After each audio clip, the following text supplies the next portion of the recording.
Hello guys, today we're gonna present you Samsung Galaxy S20 project. So our group members are Alexander, Tasia, Shambhavi, and Jafu.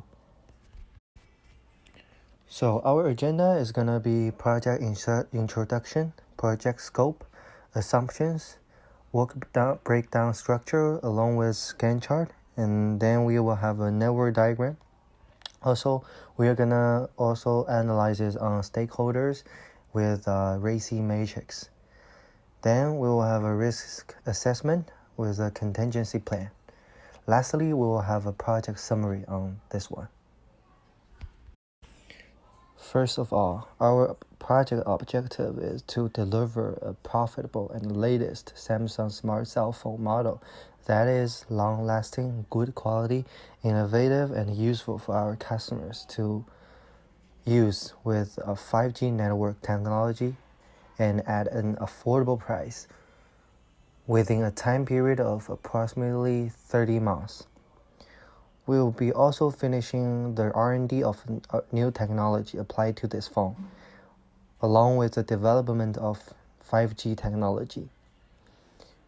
Moreover, we will have a design of this new phone outlook for Samsung S20. So the project scope includes the overall details about how the project will go and what's in it and what's not. The scope for this project basically is only the research and development of the 5G technology, and the design of the phone, as well as the quality assurance of the phone.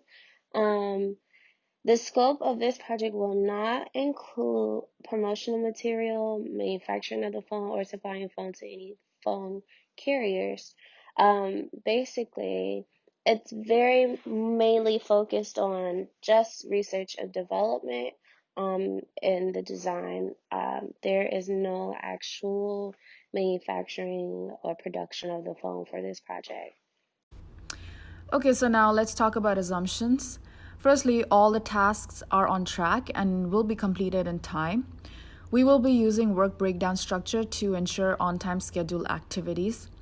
Secondly, we will have 5G, so the carriers and the tech team will coordinate to make sure that 5G is compatible with the device. Thirdly, it will be cost efficient.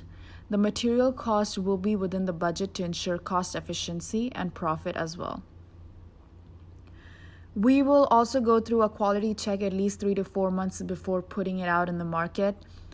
In order to do that, we will make sure that the device is tested and that it shows no errors at least 4 months prior to the launch in order to make sure there are no defects after the release of the phone. We will make sure that quality will not be compromised, so our company will never compromise on the quality, so regular check of the activities by the quality assurance team will be done.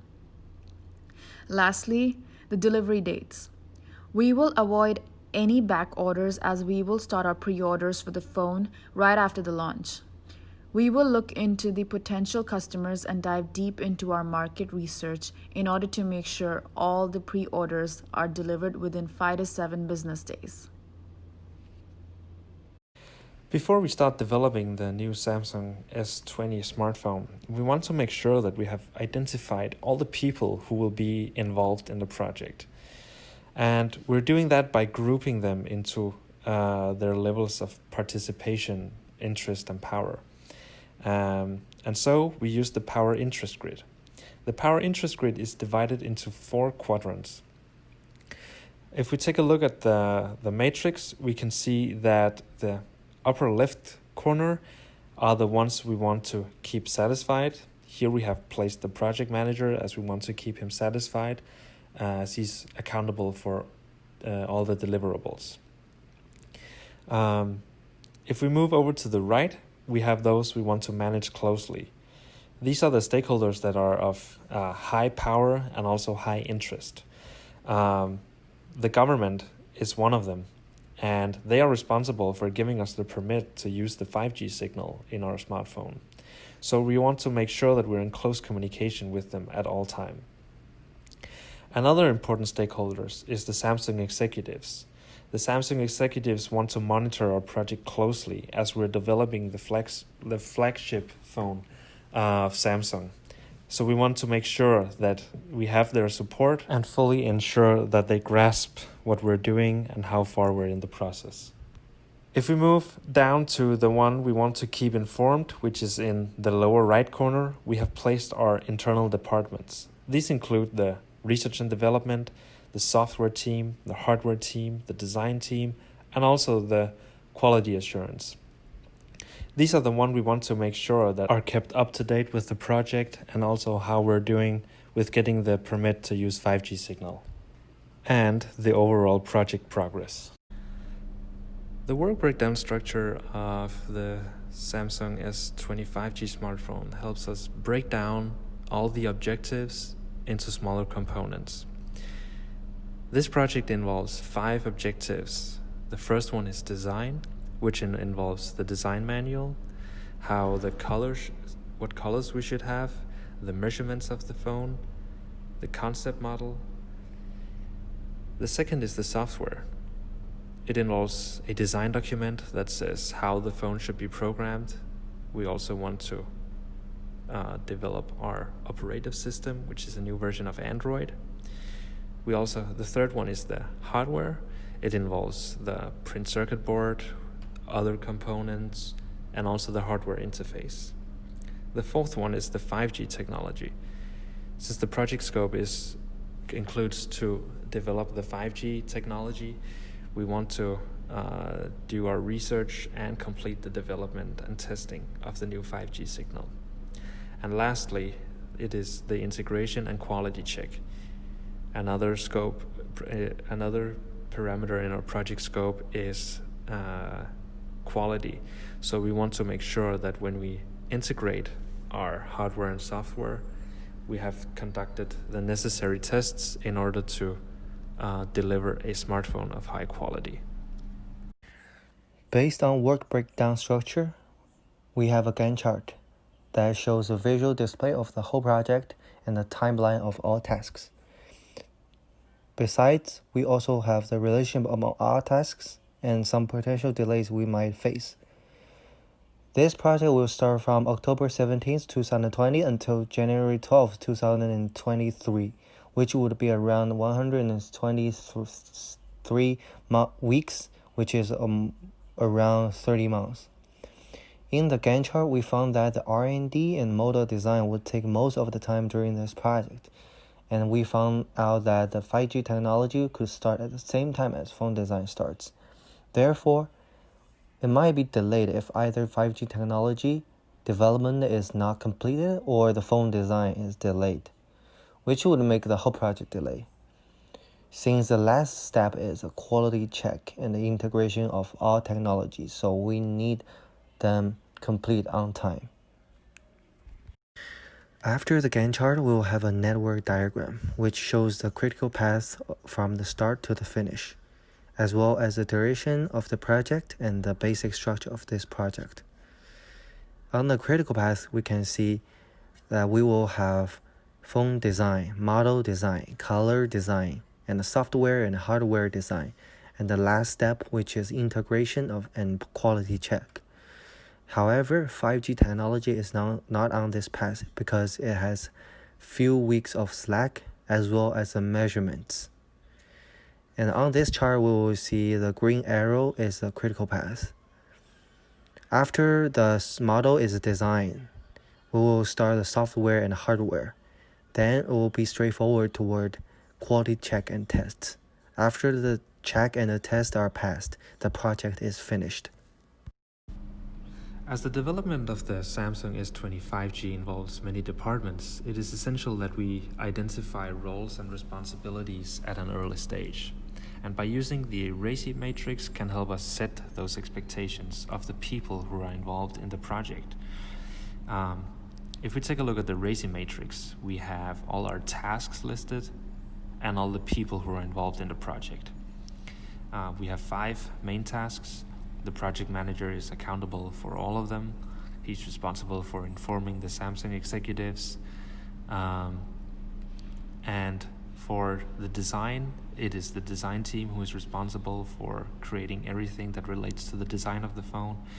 Development of the 5G technology includes both the software team and the hardware team in order to apply the right software to the hardware that is used in the phone.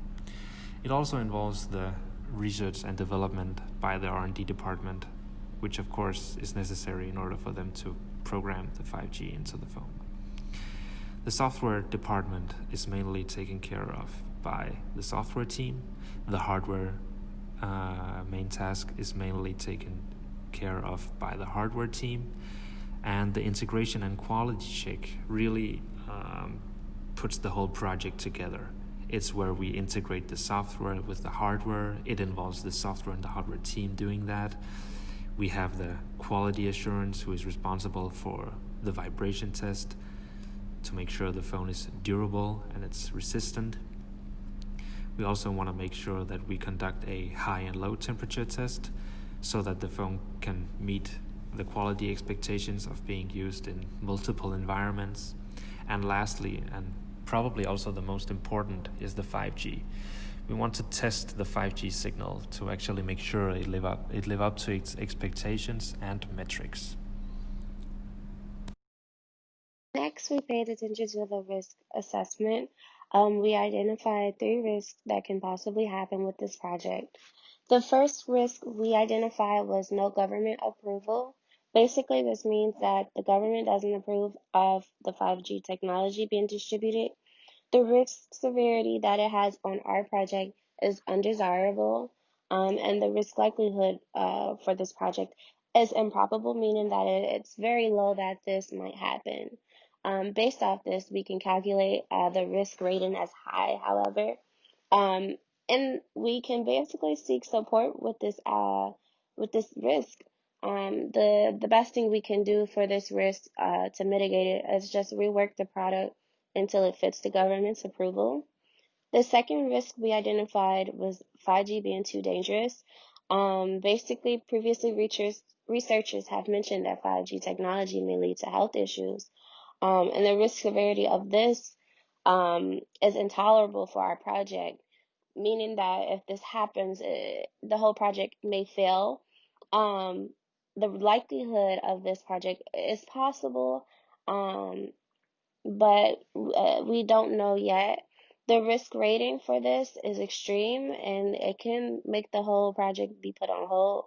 However, to mitigate this risk, we will and we can allow our research team to provide the correct information by doing their own research, and hopefully that will contradict the claim, and then eventually get the FDA to approve our product. The last risk that we identified was products not passing the quality assurance testing. Basically, hardware or software issues can arise when we're checking the quality of the phone. The risk severity for this risk is undesirable, and the likelihood of this is possible. Again, it definitely can happen when we're checking. However, we can just seek support with this risk if it happens. And to mitigate this, though, we can go back to the development stages and just fix the issues that's either in the hardware or software. The contingency plan for this project is basically to allocate for more resources from the beginning, mainly human capital, and this will allow the work to be efficient with more people. The more workers we have, we can work in smaller groups, and that can allow them to do fewer tasks. Eventually, having fewer tasks to do allows humans to make less mistakes. It also allows the teams to fix their issues immediately and be able to work on work packages simultaneously. To summarize our project, we are releasing our brand new Samsung Galaxy S20 that will be 5G compatible. This phone is one of the first to be able to support 5G network. Moreover, S20 will be out in market at a reasonable and affordable cost. We have ensured that we work efficiently in small groups with fewer tasks so that it can allow the team to fix any kind of issues as quickly as possible. As we conclude our project, we really thank all of you for being with us. We look forward to launching Samsung Galaxy S20 with 5G, and we cannot wait for you all to have access to the fastest and the most reliable network today. Thank you so much.